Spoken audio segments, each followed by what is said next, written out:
Hello viewers, this is కీర్తన. గత కొద్ది రోజులుగా మనం చూసుకుంటే వాతావరణంలో చాలా మార్పులు గమనిస్తున్నాము. అయితే ఇటువంటి క్రమంలో చాలా మందికి వైరల్ ఫీవర్స్ వచ్చే అవకాశాలు కూడా ఉన్నాయి. అండ్ కేసెస్ కూడా నానాటికి పెరుగుతూనే ఉన్నాయి. మరి దీనికి సంబంధించిన మరిన్ని వివరాలు ప్రస్తుతం మనం వనస్థలిపురంలోని ఏరియా హాస్పిటల్లో ఉన్నాం. మనతో పాటు ఉన్నారు సూపరింటెండెంట్ అయిన నాగేందర్, అలాగే జనరల్ ఫిజిషియన్ అయిన కృష్ణ గారు. వారిద్దరిని కూడా అడిగి తెలుసుకుందాం అసలు ప్రికాషన్స్ ఎలా తీసుకోవాలో అన్నది. చాలా మందికి వాతావరణ మార్పుల వల్ల వైరల్ ఫీవర్స్ అనేది చాలామందికి వస్తున్నవి. వీళ్ళందరూ చాలా జాగ్రత్తలు తీసుకోవాల్సినటువంటి అవసరం ఉంది. పర్సనల్ కేర్ కూడా చాలా ఇంపార్టెంట్. చుట్టుపక్కల వాటర్ నిల్వ లేకుండా చూసుకోవాల్సినటువంటి అవసరం ఉన్నది.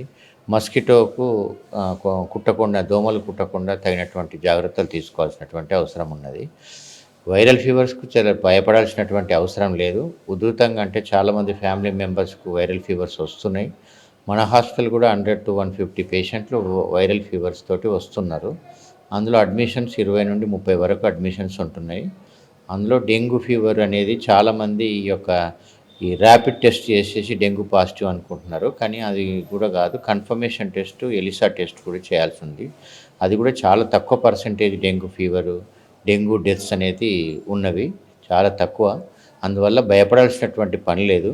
బట్ వైరల్ ఫీవర్స్ యొక్క లక్షణం ఏంటంటే ఫీవర్ రావడము, సివియర్ హెడేక్ రావడము, బాడీ పెయిన్స్ రావడము, నడవలేకపోవడం ఇటువంటివి ఉంటాయి. కాబట్టి చాలామంది భయాందోళనకు గురవుతారు. అటువంటి భయాందోళనకు గురాల్సినటువంటి అవసరం లేదు. వాళ్ళకు మంచి హైడ్రేషను, సిమ్టమాటిక్ ట్రీట్మెంట్ ఇస్తే అందరు రికవర్ అవుతాయి ఛాన్స్ ఉంది. మంత్రివర్యులు దామోదర్ రాజనరసింహ గారు కూడా ఎప్పటికప్పుడు సీజనల్ వ్యాధుల గురించి, వాటిని వచ్చే ప్రబలకుండా తగినటువంటి జాగ్రత్తలు అందరికీ డైరెక్షన్స్ ఇవ్వడం జరిగింది. తనే స్వయంగా ఇవాళ గాంధీ జనరల్ హాస్పిటల్ కూడా విజిట్ చేయడం జరిగింది. సో మా యొక్క ఉన్నతాధికారుల ఆదేశం మేరకు, ప్రభుత్వ ఆదేశాల మేరకు మా దగ్గర హాస్పిటల్ స్టాఫ్ కూడా అప్రమత్తమై ఫీవర్ కేసులను చాలా జాగ్రత్తగా చూసుకోవడం జరుగుతుంది. అంటే జనరల్‌గా వాతావరణం చేంజ్ అయినప్పుడు మాత్రమే కాకుండా రీసెంట్ డేస్‌లో గూడా చాలామందికి ఇటువంటి వైరల్ ఫీవర్స్ అన్నది సోకుతుంది కదా సార్. అంటే ఒకరి నుంచి ఒకరికి ఎళ్ళే ఛాన్సెస్ ఉందంటారా? యాక్చువల్లీ వైరల్ ఫీవర్స్ అనేది కంప్లీట్ ఇమ్యూనిటీ ఉండదమ్మా. ప్రతిసారి ఒక స్ట్రెయిన్ వల్ల వైరల్ ఫీవర్స్ వస్తుంటాయి. ఇటువంటి సీజనల్ వ్యాధులు అనేది చాలా కామన్. బట్ ఇవన్నిటికీ పెద్ద స్పెషల్ ట్రీట్మెంట్ అనేది అవసరం పడవు. స్పెసిఫిక్ ట్రీట్మెంట్ అంటే ఏవైతే ఫీవర్ ఉంటే ఫీవరు, బాడీ పెయిన్స్ ఉంటే బాడీ పెయిన్స్, అటువంటి కోల్డ్ ఉంటే కోల్డ్, అటువంటి సిమ్టమాటిక్ ట్రీట్మెంట్ తోటి రికవర్ అవుతారు.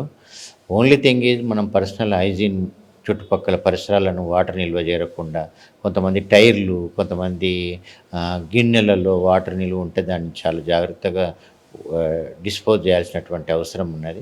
అంటే దోమలు పెరగకుండా చూసుకోవాలి, దోమలు కుట్టకుండా చూసుకోవాలి. ఇటువంటివి చూసుకుంటే మనము సురక్షితంగా ఉండవచ్చు. ఒకవేళ ఏదైనా ఫీవర్ గిట్ల వస్తే కన్సర్న్, ఇప్పుడు ప్రభుత్వం చాలా గవర్నమెంట్ హాస్పిటల్ బలోపేతం చేయడం జరిగింది, మందులను అవైలబుల్ చేయడం జరిగింది, స్టాఫ్ రిక్రూట్మెంట్ చేయడం జరిగింది.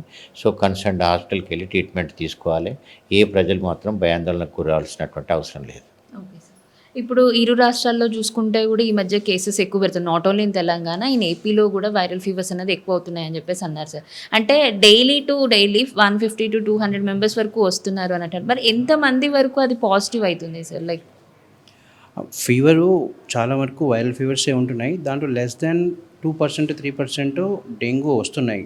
అవి కూడా ఓన్లీ ర్యాపిడ్ టెస్ట్ చేసి కన్ఫర్మ్ చేస్తున్నారు. ఎలిసా చేస్తే దాంట్లో కూడా ఫాల్స్ పాజిటివ్ పోయి లెస్ దాన్ 1% వరకు ఉండే అవకాశం ఉంటుంది. ఓకే. అంటే జనరల్‌గా ఇప్పుడు మనకేదైనా బాలేదు అంటే మెడికల్ షాప్‌లో దొరికే మెడిసిన్స్ తీసుకొని వెంటనే వేసేసుకుంటుంటాం. కానీ 24 అవర్స్ వరకు కూడా ఆగాలి అని కూడా చెప్తున్నారు సార్. దీని గురించి ఏం చెప్తారు? మన వైరల్ ఫీవర్స్లో ఫస్ట్ డే టెస్ట్ చేస్తే మనకి ఏమీ తెలియదు. డెంగ్యూలో మెయిన్గా అసలు ఏమీ తెలియదు. బ్లడ్లో కూడా పెద్ద మార్పు రాదు.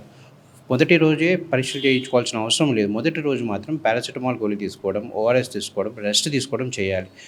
చిన్న చిన్న జ్వరాలు రెండో రోజు, మూడో రోజు కనుమరుగైపోతాయమ్మా. పేషెంట్ కూడా మంచిగా ఫీల్ అవుతాడు. రెండో రోజు, మూడో రోజు విపరీతమైన జ్వరం వచ్చిందనుకోండి, అప్పుడు మనం we have to go for seasonal fever infection టెస్ట్లు చేయించుకోవాలి. మలేరియా ఒకటి, డెంగ్యూ ఒకటి, చికెన్ గున్యా ఒకటి, అవి చేయించుకోవాలి. అవి కూడా సిమ్టమ్ బట్టి డాక్టర్ అడ్వైస్ మీద చేయించుకోవాలి. మనకు డెంగ్యూలో ఒక పెక్యులర్ విషయం పబ్లిక్ అంతా భయపడేది ప్లేట్లెట్ల గురించి. డెంగ్యూలో తగ్గే ప్లేట్లెట్ల వల్ల బ్లీడింగ్ అయ్యే అవకాశం చాలా చాలా చాలా తక్కువ, లెస్ దాన్ 1.05% ఉంటుందమ్మా. సో ప్లేట్లెట్ కౌంట్ 30,000 వచ్చినా కూడా భయపడాల్సిన అవసరం లేదు. ఆ టైంలో కూడా హైడ్రేషన్ మంచిగా తీసుకొని మంచిగా జ్వరం కంట్రోల్లో పెట్టుకుంటే ఆ ప్లేట్లెట్ కూడా within 5th day 6th day 7th డేకి ఇంప్రూవ్ అవుతాయమ్మా. కాకపోతే డెంగ్యూలో 4th and 5th and 6th day ఈ 3 డేస్ మాత్రం అస్సలు నెగ్లెక్ట్ చేయరాదు. ఈ 3 రోజులు మాత్రం కంపల్సరీ హాస్పిటల్లో ఉండి హైడ్రేషన్ మంచిగా తీసుకుంటే ఆ ప్లేట్లెట్స్ పడడం అనేది తీవ్రత చాలా తక్కువగా ఉంటుంది. 1,50,000 60,000 70,000కి వచ్చి మళ్ళీ స్పాంటేనియస్గా ఇంప్రూవ్ అవుతాయి. దానికి సపరేట్గా మనం గోళీలు వేసుకోవాల్సిన అవసరం లేదు. ఇంకోటి మన పబ్లిక్లో చాలామందికి ఆ పపాయ తినడము, పపాయ రూట్స్ తినడము, ఆకులు తినడము అవన్నీ చేయొద్దు. అవన్నీ చేస్తే డయేరియా అయ్యి మళ్ళీ వీక్ అయ్యి దాంతో ఇబ్బంది ఎక్కువవుతుంది. జస్ట్ టేక్ గుడ్ ఫ్రూట్స్, మంచి రెస్ట్, మంచి ఆహారం తీసుకుంటే సరిపోతుంది. ప్లేట్లెట్ల గురించి ఆందోళన చెందాల్సిన అవసరం లేదు.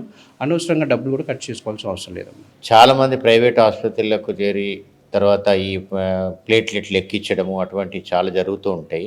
సో కృష్ణ గారు చెప్పినట్టు సిమ్టమాటిక్ ట్రీట్మెంటే ఇవ్వాలి. ప్లేట్లెట్లు డ్రాస్టిక్గా తగ్గి 20,000 కంటే బాగా తగ్గినట్లయితే ఏమన్నా బ్లీడింగ్ డిజార్డర్స్ ఇట్లా ఏమన్నా ఏర్పడినప్పుడే ప్లేట్లెట్ ఎక్కించాల్సినటువంటి అవసరం ఉంటుంది.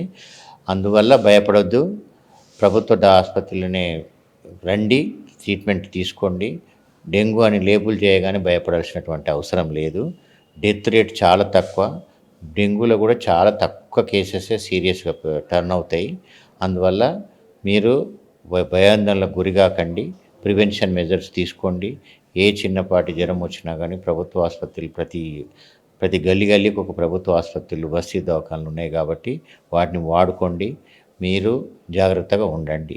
డెంగ్యూ కానివ్వండి, వైరల్ ఫీవర్స్ కానివ్వండి, వచ్చినప్పుడు భయపడకుండా అంటే మెడికల్ షాప్స్కి వెళ్ళి ఇష్టం వచ్చిన టాబ్లెట్స్ అవి వేసుకోకుండా దగ్గరలో ఉన్న గవర్నమెంట్ హాస్పిటల్స్ని సంప్రదించండి. మీ ఆరోగ్యాన్ని సురక్షితంగా కాపాడుకోండి. సో ఇది ఇప్పటి వరకు ఉన్న అప్డేట్. వీడియో జర్నలిస్ట్ వెంకట్ గౌడ్తో Keerthana, politicos reporting from area hospital, Vanasthalipuram.